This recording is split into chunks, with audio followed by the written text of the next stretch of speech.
ప్రధానమంత్రి చెప్తా ఊరికి అక్కడ చేసుకోవడం మన పార్లమెంట్ సీట్లనే కూడా వచ్చిండు.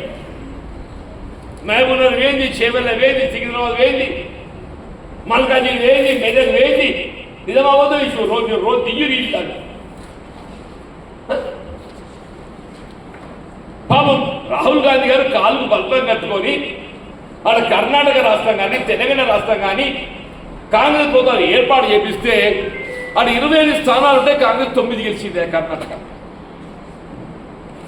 ఆడ మొత్తం 25 ఉంటే కాంగ్రెస్ 9 గెలిచింది. ఆడ 19 స్థానాలు బీజేపీను ఆడ ఇంకోటి జేడీఎస్ ఉంటుంది పార్టీ, అది ఇద్దరు పొత్తు కలిసి ఆ జేడీఎస్ వాడు పొత్తుకాల్లో కూడా కాంగ్రెస్ కలుపుకుంటే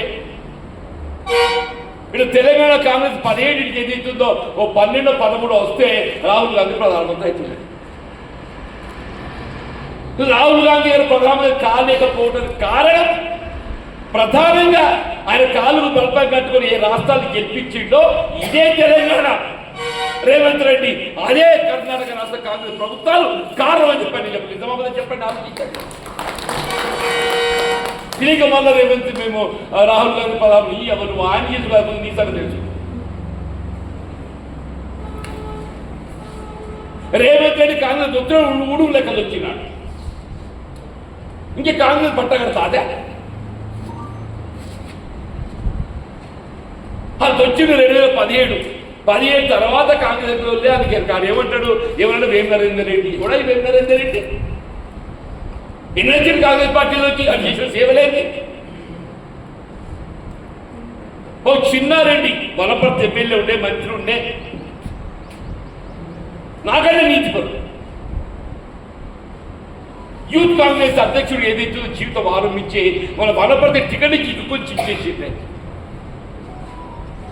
వాళ్ళు మేఘారెడ్డి గారికి ఇచ్చింది. మీరు రాజ్యసభ టికెట్ ఇస్తామని చెప్పారు.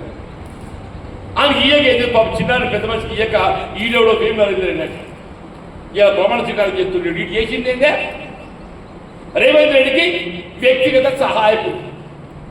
రేవంత్ రెడ్డికి ఏంది వ్యక్తిగత సహాయకుడు. సలీం ఉన్నాడు కదా గట్ల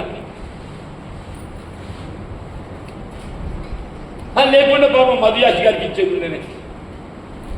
ఆయన రాహుల్ గాంధీ గారికి ఏదైతే అంతర్జాతీయ స్థాయిలో సేవలు అందిస్తుంది. ఆ వంశీ రెడ్డికి ఇచ్చేది, హనుమంతరావుకి ఇచ్చేది పెద్ద మనిషి.